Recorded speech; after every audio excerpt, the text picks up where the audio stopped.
There is no escape from this place. Why have you come here?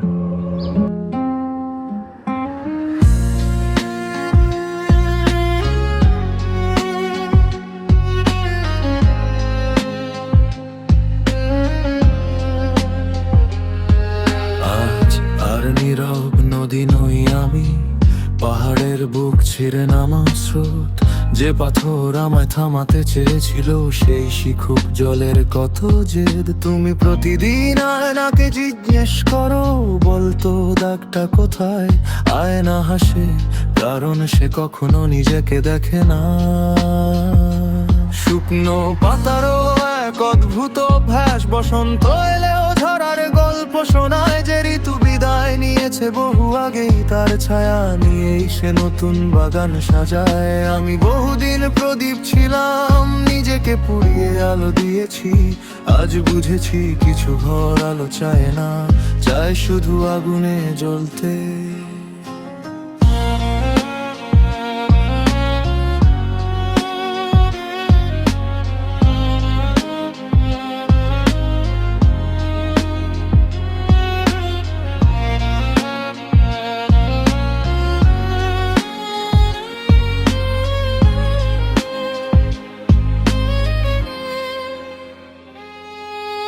মেঘ যদি নিজেকেই আকাশ ভাবে, বৃষ্টি নামবে কোথা থেকে।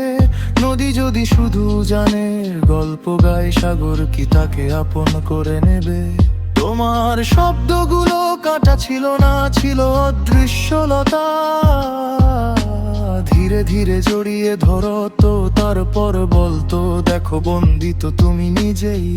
আজ সেই লতা কেটে ফেলিনি, শুধু জানালাটা খুলে দিয়েছি।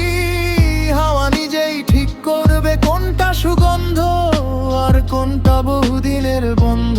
ঘরের গন্ধ মনে রেখো, বজ্রপাত কখনো প্রথম ভাষা নয়। অনেক দিনের জমে থাকা নীরবতারই শেষ উচ্চারণ। আজ আমার উত্তর ঝড় নয়, শুধু এমন এক আকাশ যেখানে আর প্রতিধ্বনি হয়ে ফিরে আসবে না অকারণ অভিযোগের শব্দ।